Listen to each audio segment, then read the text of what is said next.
Olá, boa tarde, seja muito bem-vindo a mais uma edição do Redação Hit. A partir de agora você acompanha as principais reportagens da semana. Vamos juntos! E a cada 8 segundos, uma pessoa sofre um ataque digital no Brasil. Links falsos, golpes de WhatsApp, clonagem de cartão e vazamentos de dados viraram parte da vida do brasileiro. E muitos cuidados básicos para diminuir os riscos ainda não são feitos. No Brasil, muitas pessoas ainda usam senhas fracas, repetidas ou manjadas. Para se ter uma ideia, a senha mais usada no Brasil é a sequência de números 1, 2, 3, 4, 5, 6, seguida de 1, 2, 3, 4, 5, 6, 7, 8 e da palavra Brasil. Nesse contexto, a primeira medida é simples. Use senhas fortes e não usar a mesma senha em todos os serviços. Cada segmento deve ter uma senha forte e única. Especialistas também sugerem evitar ao máximo o SMS, que é cada vez mais inseguro por conta de golpes diretamente contra a operadora. No e-mail, o cuidado precisa ser redobrado. A regra geral é não clicar em links recebidos, mesmo se parecerem legítimos, especialmente porque há uso crescente de engenharia social para aplicar golpes. Os casos mais comuns são e-mails falsos de bancos e instituições financeiras, avisos falsos de entrega ou mensagens falsas, enviadas em nome de redes sociais. No WhatsApp, é fundamental habilitar o PIN, a senha de 6 dígitos que é solicitada periodicamente. Vale também ocultar dados visados por golpistas. Por exemplo, colocar a foto do perfil visível apenas para contatos. No Brasil, é preciso ter cuidado também com o golpe da falsa central telefônica. Os golpistas conseguem simular praticamente qualquer número ao fazerem chamadas. A ligação aparece como sendo do seu banco, com o mesmo número, mas na verdade é um golpe. Vale também acessar o registrato do Banco Central, para verificar se não há contas abertas com o seu cadastro de pessoa física, empréstimos ou até operações de câmbio. Ou ainda cadastrar o CPF no site www.nãomeperturbe.com.br, que ajuda a reduzir ligações de telemarketing. O governo brasileiro ainda não lançou uma plataforma sistêmica para diminuir ou acabar com os casos de golpe. E o Brasil saiu novamente do mapa da fome depois de 4 anos. O levantamento é feito pela ONU e indicou que o país não está mais na categoria de insegurança alimentar. O mapa da fome é elaborado pela FAO, que é a Organização das Nações Unidas para a Alimentação e Agricultura. O estudo calcula o acesso da população à alimentação básica, que é considerado suficiente para ter uma vida saudável e produtiva. De acordo com o levantamento, 2,5% da população brasileira está em risco de subnutrição, que é o consumo insuficiente de nutrientes. Esse número é considerado baixo e tira o Brasil da categoria de insegurança alimentar. O Brasil já tinha saído da lista em 2014, mas o relatório dos dados de 2018 a 2020 recolocou o país na categoria. Mesmo que os dados sejam considerados positivos, o Brasil ainda enfrenta o problema da fome. A insegurança alimentar severa, que é a incerteza de uma família ter uma renda para garantir 3 refeições diárias, atinge cerca de 7 milhões de pessoas. O Ministério da Educação começou a depositar a 5ª parcela do programa Pé de Meia. O programa paga R$ 200 para os alunos da rede pública. O Ministério da Educação, o MEC, já começou a depositar a 5ª parcela do programa Pé de Meia, referente a julho de 2025. Os estudantes do ensino médio da rede pública que tiveram uma frequência mínima de 80% nas aulas e que estão inscritos no CadÚnico receberão automaticamente os R$ 200. Os pagamentos são feitos por meio das contas poupanças digitais da Caixa Econômica Federal, abertas em nome dos estudantes. Para alunos menores de idade que ainda não têm acesso ao aplicativo Caixa Tem, é necessário que um responsável legal autorize o uso da conta. O programa Pé de Meia foi feito com o objetivo de diminuir a evasão escolar no ensino médio. O Pé de Meia oferece incentivo financeiro mensal a estudantes de baixa renda da rede pública, com o objetivo de reduzir a evasão escolar e garantir a conclusão dos estudos. Veja como funciona a forma de pagamento. São R$ 200 pela matrícula anual, R$ 1.800 ao longo do ano, que são pagos em 9 parcelas mensais de R$ 200, conforme a frequência. São R$ 1.000 de bônus anual por aprovação, disponível para saque apenas após a conclusão do ensino médio, e mais R$ 200 adicionais para quem realizar o Enem no 3º ano.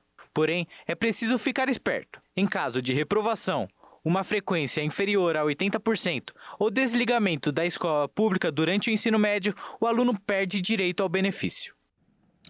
E a partir do mês de agosto, a Petrobras vai reduzir o preço do gás natural para distribuidoras. A informação foi publicada em um comunicado no site da companhia. O preço do gás natural da Petrobras para distribuidoras vai diminuir em 14%, em média, no mês que vem, na comparação com o trimestre anterior. Em comunicado, a estatal observou que os contratos de gás prevêem atualizações trimestrais da parcela do preço relacionada à molécula do gás, vinculando a variação às oscilações do petróleo Brent e da taxa de câmbio contra o dólar. De acordo com a estatal, para o trimestre que começa em agosto, a referência do petróleo Brent caiu 11%, já o câmbio teve apreciação de 3,2%. A companhia afirmou ainda que, desde dezembro de 2022, o preço médio da molécula vendido às distribuidoras acumula uma redução da ordem de 32%, incluindo o efeito da redução de agosto. A Petrobras ressaltou que o preço final do gás ao consumidor é composto também pelo custo de transporte até a distribuidora e margens de cada concessionária, além de tributos federais e estaduais. O preço médio do transporte por aplicativo aumentou em quase 45% nos últimos 12 meses. O valor é maior do que a inflação dos últimos 3 anos.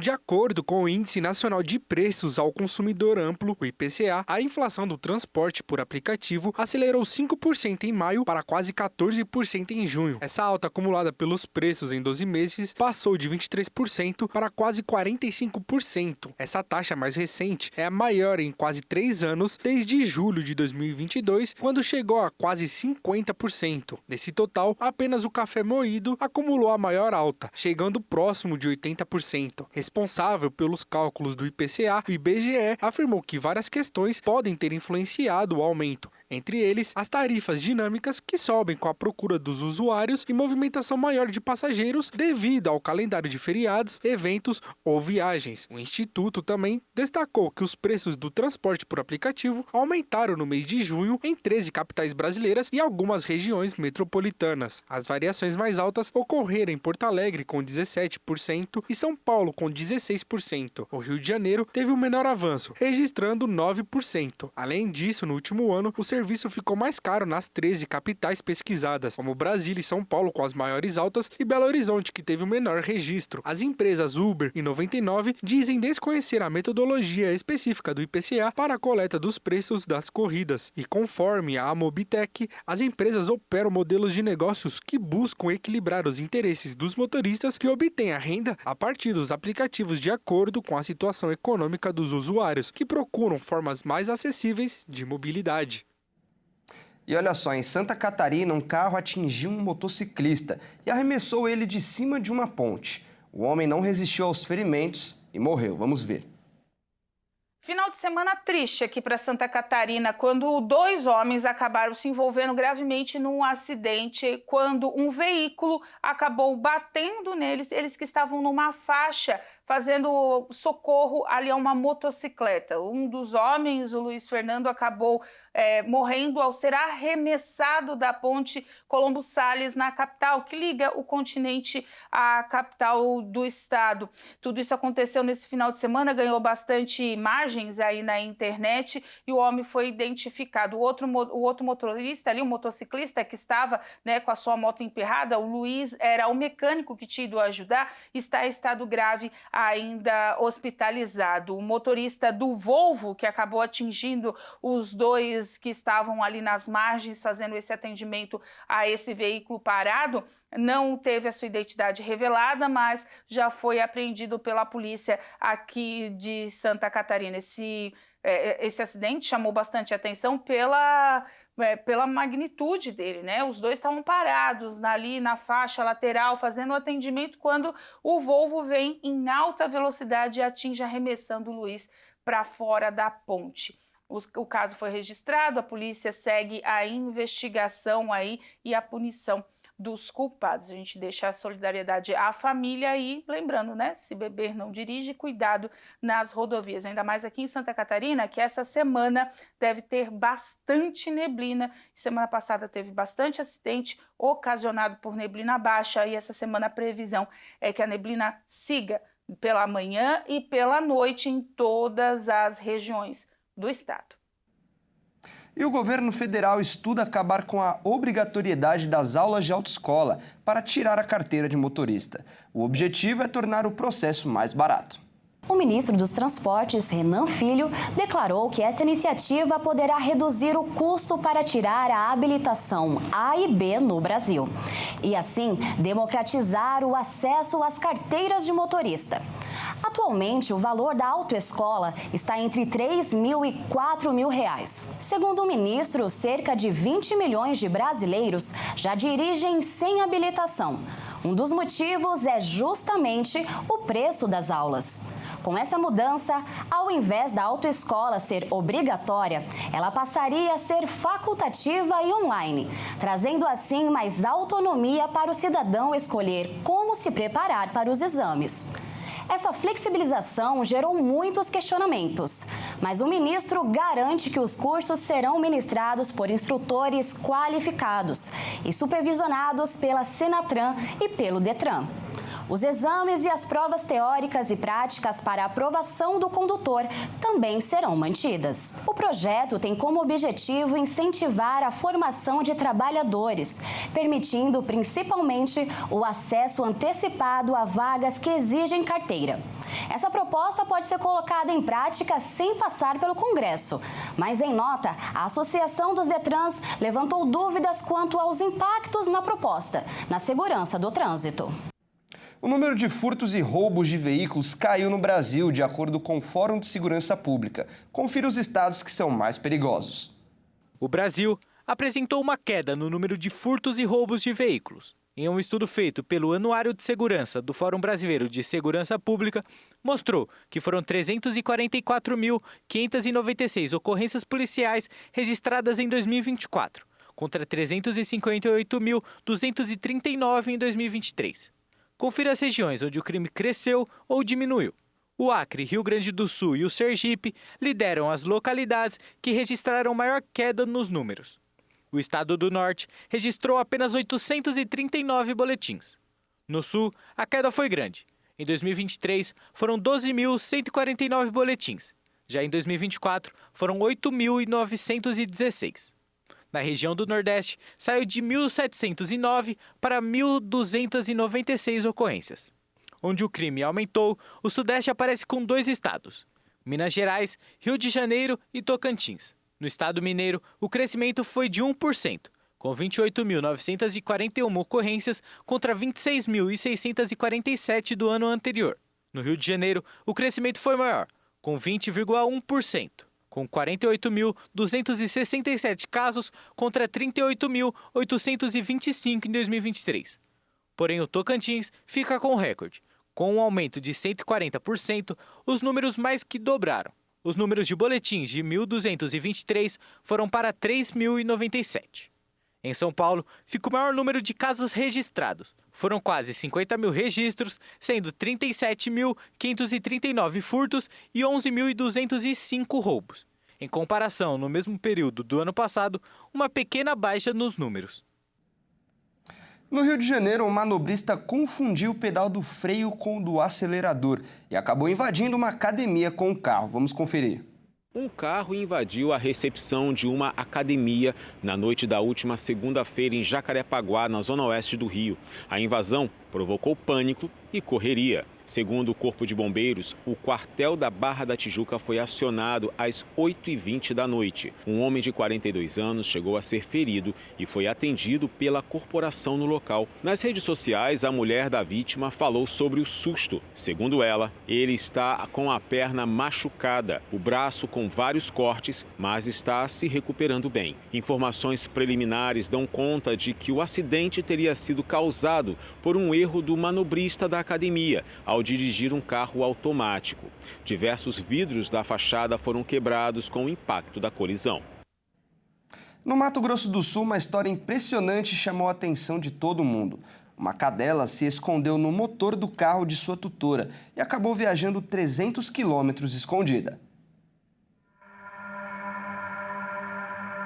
Uma pequena aventureira de 4 patas surpreendeu a todos nesta semana. A cadela Xuxa, da raça Pinscher, percorreu mais de 300 quilômetros escondida no motor do carro da tutora, em uma viagem de Nova Andradina até Campo Grande, no Mato Grosso do Sul. O sumiço da cachorrinha começou em Nova Andradina, quando a tutora percebeu que Xuxa havia desaparecido. Sem imaginar que a pet estava escondida no compartimento do motor, ela seguiu viagem até a capital, onde levaria o carro para revisão em uma concessionária. E foi apenas durante a inspeção do veículo, já em Campo Grande, que os mecânicos encontraram a Pinscher abrigada entre as peças do motor. Imediatamente, a equipe acionou a tutora e, com muito cuidado, retirou a cadela do local. Apesar do susto, Xuxa estava bem e sem ferimento.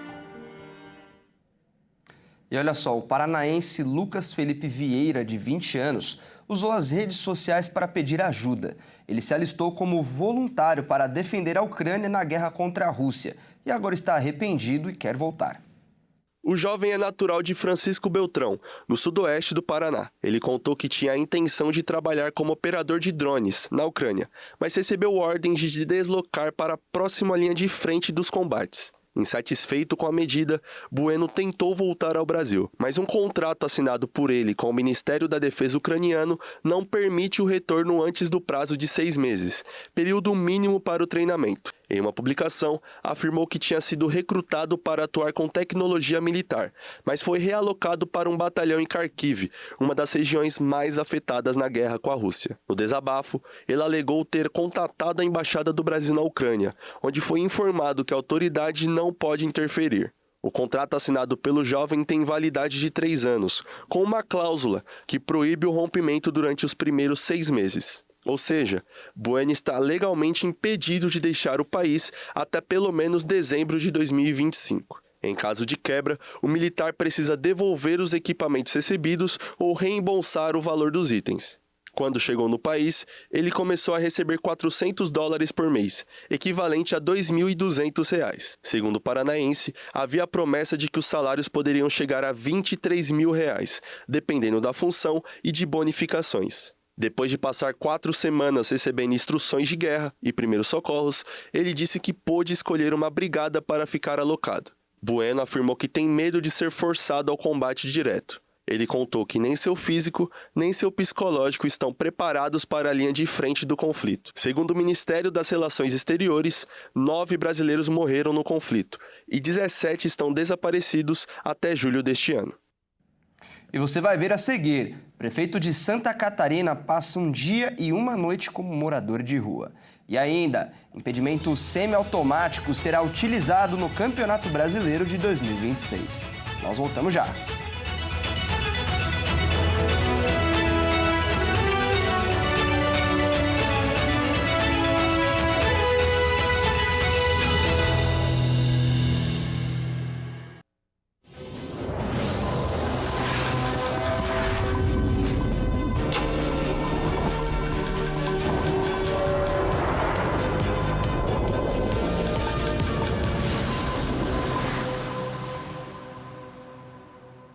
O prefeito de Criciúma, em Santa Catarina, passou um dia e uma noite inteira como morador de rua. O objetivo dele era avaliar o atendimento dos serviços prestados pelo município. Pois é, aqui em Criciúma, sul de Santa Catarina, o prefeito Wagner Espíndola resolveu fazer esse teste de serviços públicos, oferecidos pela cidade, mas também vivenciar na pele o que os moradores de rua ou os moradores errantes estão vivendo no dia a dia. Esse vídeo foi publicado hoje nas redes sociais do prefeito, já atingiu números bem altos de visualizações, aonde por 5 minutos ele mostra como foi um dia inteiro e uma noite morando nas ruas da cidade. Percorreu os principais pontos das áreas centrais e também das áreas de maior vulnerabilidade social, aonde o combate à criminalidade e também as pessoas que estão nessa situação tem sido constante aqui na cidade. Lembrando que Criciúma não é uma cidade pequena, não, é uma cidade com mais de 200 mil habitantes, mas que é a maior cidade entre as últimas capitais do Brasil, isso mesmo, entre Florianópolis e Porto Alegre, a cidade com mais pujança de empregos, de aceitação das pessoas, é Criciúma, com maior vulnerabilidade social agora também. Por quê? Porque, de acordo com o último censo, a cidade ficou entre as 3 que mais receberam moradores de rua e a primeira do estado. Então, portanto, esses números chamam a atenção aqui no estado e na cidade, por isso o prefeito foi às ruas entender um pouco mais do que pode ser feito nessa situação. Esse vídeo já está ganhando as plataformas, muita gente discutindo se a ação foi benéfica ou não, ou se será benéfica ou não para o município, mas ele mesmo já noticiou, melhor dizendo, que em breve vai lançar um pacote de medidas junto com os seus secretários e também os servidores para amenizar esse problema dos moradores de rua, que tem sido, como eu disse, constante aqui no estado, o aumento dele, e também sobre as questões desses serviços prestados, entre outros. Polícia Militar também foi chamada para apresentar algumas medidas para solucionar principalmente as áreas de maior vulnerabilidade social, onde também, infelizmente, a drogadição, o tráfico e tudo isso, roubo também, apresenta-se com maior número nessas regiões. Portanto, esse vídeo viralizou, o prefeito vivenciou e a experiência esperamos que seja benéfica também para a cidade. E olha só, praticar atividades físicas é essencial para manter o corpo em movimento. Mas durante o frio, o risco de lesões aumentam muito. E quem tem problemas cardíacos deve redobrar a atenção. Nos dias frios, manter as atividades físicas em dia é essencial para manter o corpo saudável. Mas a estação mais fria do ano também é a mais predisposta a causar lesões durante a prática do exercício. Alguns especialistas recomendam cuidado redobrado, pois a musculatura do corpo está mais rígida em temperaturas mais baixas. Além de manter o cuidado com a saúde em dia, buscar uma alimentação balanceada e manter o consumo de água em dia, o ideal é iniciar a atividade física com um alongamento para aquecer o corpo e diminuir o risco de distensão muscular. Monitorar o ritmo das atividades, usar calçados corretos e finalizar o treino com alongamentos também são passos essenciais para evitar lesões pré- e pós-treino. Para as pessoas que têm problemas cardiológicos, é necessário realizar uma avaliação médica para identificar problemas antes da atividade, por conta da sobrecarga no coração, já que os dias mais frios podem aumentar em 30% casos de infarto e AVC. E o tempo seco não sai do radar das autoridades em saúde. Os reflexos da baixa umidade do ar podem ser bem complicados e, neste período, tem prejudicado bastante o bem-estar da população. É do começo da manhã até o final da tarde. Na maioria das vezes, céu aberto, sol a pino e umidade do ar lá embaixo, na casa dos 20%. O recomendável pela Organização Mundial de Saúde é de 60%. Nas ruas, a população sente o efeito da secura. Fica ruim, né? Você começa a respirar um pouco pior, né? Essa questão da poeira também na rua e fica bem complicado. Fica tudo seco, tem que estar tomando água direto, senão fica ruim mesmo. A respiração, tudo, né? Esse tempo seco não é bom, não. Tá partindo bastante os lábios, a pele ressecada e eu tô tomando bastante água por conta disso. E tudo indica que esse tempo seco deve permanecer. Segundo o Centec, que é o Centro de Monitoramento do Tempo e do Clima, os meses de agosto, setembro e outubro devem ter chuvas abaixo da média histórica dos últimos 30 anos. O médico otorrino explica quais os efeitos da baixa umidade relativa do ar no nosso corpo. A natureza tira a água de onde ela encontra. E onde ela encontra? Ela encontra dentro da gente. Então ela resseca a pessoa. Ao ressecar a pessoa, ela fragiliza a pessoa, porque a mucosa seca racha e isso é porta de entrada para infecções, tanto virais quanto bacterianas, diminui a produção de catarro, que é essencial para segurar as sujeiras que entram pelo nariz e evitar que vão para o pulmão, desidrata literalmente. Nesta época do ano, são muito comuns as infecções de vias respiratórias altas. Então, as rinites, as sinusites, as otites médias, as faringites, as faringolaringites, laringotraqueites, bronquites e até as pneumonias acontecem. Não se esqueça de evitar atividades ao sol entre 10 da manhã e 4 horas da tarde. Lembre-se também de tomar bastante líquido.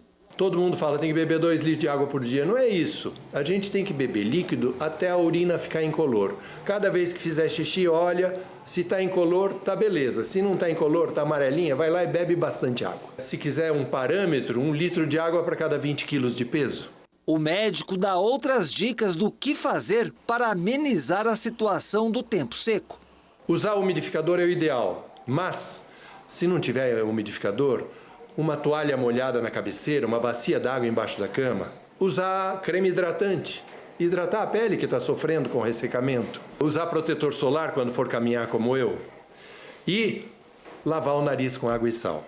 Se você pegar meio copo de água morna e colocar uma pitadinha de sal grosso, mistura até dissolver bem, aquilo vai ficar salgado como uma lágrima, você preparou soro. Esse soro você usa para lavar o nariz, você usa para fazer gargarejo. Nas crianças, usando uma seringa, você pode injetar no nariz. Hoje em dia existem essas garrafinhas de alto volume, ou usar uma lota, ou pôr na palma da mão e chupar para dentro do nariz. É para lavar o nariz. A lavagem nasal é antisséptica, é anti-inflamatória, é mucolítica e umedece a mucosa. Protege a via respiratória. E o Rio Grande do Sul bateu recorde de mortes por gripe. Foram 423 óbitos nesse ano. E um dos principais problemas é a falta de vacinação. Este ano, o Rio Grande do Sul vive o pior cenário de internações e mortes por gripe desde a pandemia de H1N1 em 2009. Até o dia 14 de julho, foram registrados 2.654 casos de síndrome respiratória aguda grave. O número de mortos já chega a 423 em todo o estado. Agora, o que chama muito a atenção é que 82% das pessoas internadas e 78% das que morreram não estavam vacinadas. De acordo com a Secretaria Estadual da Saúde, a cobertura vacinal entre os grupos prioritários está muito abaixo da meta de 90%. Até o momento, a média é de apenas 49,4%. E o pior é que a cobertura vacinal vem caindo desde 2023, quando teve a adesão de 56,4%. No ano passado, caiu para 52,6% e neste ano está em apenas 50,5%. A situação preocupa também entre os bebês. A vacina pentavalente, que protege contra doenças como a difteria e a coqueluche, registrou queda nos últimos 2 anos, passando de 90% para 85%. O poder público tem feito ações para incentivar a população a se imunizar. Na capital gaúcha, a prefeitura tem feito busca ativa e está até oferecendo transporte gratuito para que os moradores se desloquem até os postos de saúde e, mesmo assim, a adesão segue abaixo do ideal. A vacina contra a gripe está disponível para toda a população a partir dos 6 meses de idade e leva cerca de 15 dias para gerar a proteção. Por isso, é fundamental que os grupos mais vulneráveis se imunizem o quanto antes. A inteligência artificial presente em quase todos os setores da sociedade está sendo ampliada, até mesmo para as pessoas enxergarem miniaturas em tamanho normal, mesmo que à distância. A visita a museus está deixando de ser uma experiência apenas contemplativa, para se tornar cada vez mais interativa e acessível.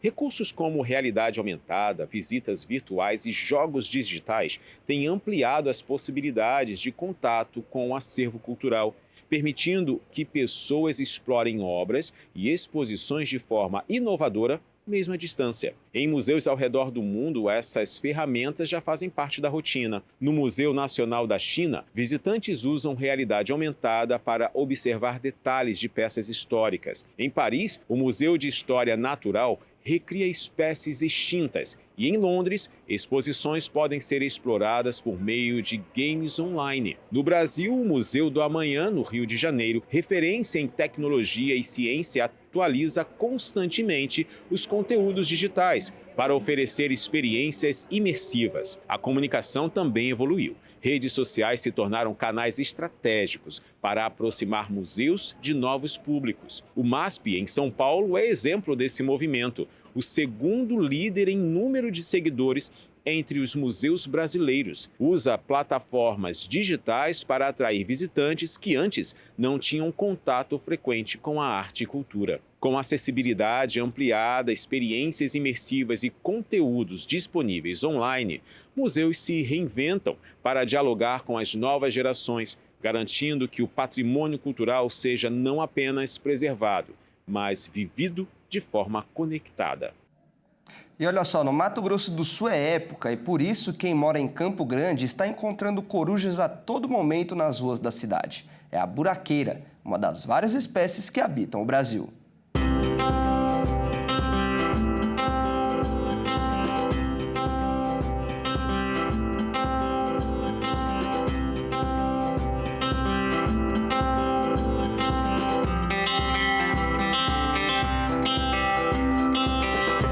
Espaços mais tranquilos, espalhados pela cidade, é possível avistar buracos como este, que são abrigos para as corujas. A espécie encontrada por aqui é a buraqueira, ou Athene cunicularia. Só no Brasil, são mais de 20 espécies. Ela ou aproveita já um buraco de algum tatu, de algum outro animal que já cavou, ou ela faz o buraco, cava esse buraco vertical e uma cavidade horizontal para deposição dos ovos. Profundidades variáveis, de 2 metros, já tem registro até de 5 metros de profundidade, ninho de coruja buraqueira, né? Aí tem outras espécies, né, na natureza, por exemplo, a caburé, coruja de olho amarelo, elas nidificam aproveitando cavidades nos troncos de árvore, ou fazendo ninhos bastante discretos. Outras espécies, como por exemplo a suindara, a titualba, aproveita de construções humanas, né? Ela é também conhecida como coruja de igreja, coruja de campanário, porque elas faziam ninhos nas torres das igrejas. Aproveita-se áreas altas, onde elas conseguem manter uma vigilância do local, né, para garantir a sua sobrevivência e garante a sobrevivência dos filhotes nesses ambientes mais inacessíveis. O início do ciclo reprodutivo das corujas ocorre no final do verão, entre os meses de março e abril. Cerca de 40 dias após a eclosão dos ovos, os filhotes já se alimentam sozinhos fora do ninho, porém com a supervisão dos pais, que emitem sons de alerta em caso de perigo. O macho é um pouquinho, a plumagem dele é um pouquinho mais escura do que a fêmea, mas pode ser confundida por causa do substrato, né, da terra da toca, mas o macho é um pouquinho ligeiramente maior. Tem cuidados com a prole, o macho sai para caçar, a fêmea cuida da prole, cerca de 7, 8 ovos, né? E geralmente tem um sucesso de 3 a 4 filhotes. Elas têm hábitos diurnos e noturnos, mas concentra bastante a sua atividade, né, de forrageamento, né, de saída do ninho, principalmente durante o dia. E na parte do crepúsculo, quando começa a escurecer, ela sai para caçar, para alimentar os filhotes. Por anos, alguns mitos envolvendo as corujas acabaram prejudicando o desenvolvimento das espécies que tanto contribuem para o meio ambiente. Elas contribuem se alimentando de pragas urbanas, né? Como ratos, como lagartixas, se alimentam de insetos que podem ter suas populações bastante desequilibradas em alguns momentos, e elas atuam na diminuição dessas populações, né? Na sua alimentação. Então, se encontrar uma coruja por aí, contemple, mas de longe. O comportamento diante de qualquer animal silvestre tem que ser de cautela, de respeito, não aproximar, deixar ela no seu ambiente, né? Se ela optou em fazer a sua toca, seu ninho e está tendo sucesso ali, por favor, respeite, não se aproxime, não cause estresse nesses animais, mesmo porque existe uma legislação ambiental bastante severa, que perseguir, perturbar, matar, capturar ou matar animais silvestres é crime ambiental. E agora é hora de falar de esportes aqui no nosso jornal. E quem traz as notícias é o Felipe Takahashi. Boa tarde, Felipe, seja muito bem-vindo. E vamos começar o nosso bloco de esportes falando sobre os torcedores brasileiros. Tem torcida crescendo aqui no nosso país, é isso mesmo? É isso mesmo, a paixão pelo clube tem feito algumas torcidas aumentarem. Boa tarde, Fernando, boa tarde a todos de casa. E bom, o ranking foi divulgado por uma pesquisa do O Globo em 2025. E essa pesquisa também conta com os torcedores que têm mais de um clube do coração? Exatamente, a pesquisa contabiliza os torcedores que torcem para até 2 times. Vamos conferir como ficou o ranking.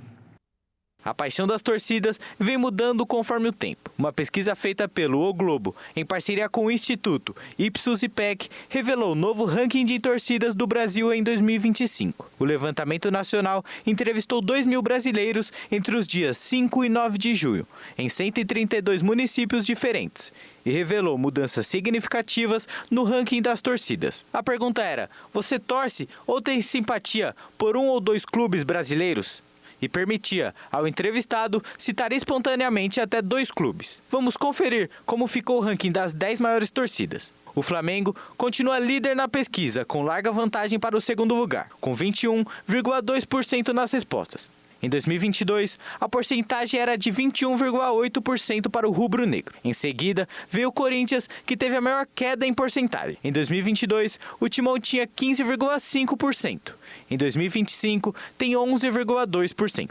Na terceira e quarta posição, teve mudança. Em 2022, o São Paulo ocupava a terceira posição com 8,2%. E o Palmeiras era o quarto com 7,4%. Em 2025, o Verdão assumiu a terceira colocação, com 6,5%, e o Tricolor é o quarto com 6,4%. Na quinta posição, vem o Vasco com 3,4%. Na sexta colocação, o Grêmio com 3%. Na sétima e oitava posição, os 2 times de Minas, Cruzeiro e Atlético Mineiro, ficam empatados com 2,3% das respostas. Na nona posição é o Bahia, o único time fora do eixo sul-sudeste no ranking, com 2,2%. E na 10ª posição, o Santos, com 2% das respostas. Fora do top 10, tem times que tiveram queda nos últimos anos, como o Fluminense e o Internacional. E o Botafogo, que teve um crescimento. A porcentagem, que era de 1,3%, foi para 1,5% das respostas em 2025. E agora vamos falar do Campeonato Brasileiro do ano que vem. Parece que a CBF está pensando em grandes mudanças para a competição, não é, Felipe? Pois é, o Brasileirão 2025 nem terminou e a CBF já apresenta boas mudanças para o campeonato de 2026. Durante uma reunião, a entidade máxima do futebol brasileiro afirmou que o impedimento semiautomático estará presente na competição. Com certeza uma baita mudança que pode facilitar e muito a decisão da arbitragem em campo. Pois é, e essa tecnologia resolve o problema em questão de segundos. Vamos ver como funciona. O Campeonato Brasileiro de 2026 passará a contar com impedimento semiautomático. A informação foi passada pela CBF à Comissão Nacional de Clubes em reunião realizada nesta segunda. Assim como acontece com o VAR, a novidade será utilizada nas séries A e B do Brasileirão. O sistema se popularizou na Copa do Mundo do Catar e já é utilizado em algumas das principais competições europeias. Com tecnologia 3D, o impedimento semiautomático resolve em segundos as dúvidas em lances de impedimentos e elimina a necessidade de o operador do VAR traçar as linhas. Uma das questões a serem resolvidas diz respeito aos custos do projeto. O sistema exige a instalação de câmeras específicas nos estádios e, por uma questão de igualdade, todos eles precisarão estar aptos. A CBF deixou aberta a possibilidade de que os primeiros experimentos aconteçam ainda neste ano. No entanto, a entidade assegurou que a edição de 2026 já contará com a tecnologia. Eleita em maio, a diretoria do presidente Samir Chaoud tem demonstrado reservadamente entusiasmo em utilizar o impedimento semiautomático. Nos últimos meses, foram feitos estudos e orçamentos sobre os equipamentos e fornecedores necessários para usar o recurso. Pois é, e vamos torcer para que essa ferramenta dê certo. E bom, Fernando, eu fico por aqui, mas semana que vem eu volto com mais notícias do esporte. Até lá! Tá certo, Felipe. Muito obrigado pela participação, um ótimo domingo e até mais. E essa edição termina aqui. Se você quiser rever alguma das nossas reportagens, é só acessar o canal Jornalismo Hit TV no YouTube. Muito obrigado pela companhia, ótimo domingo e até mais.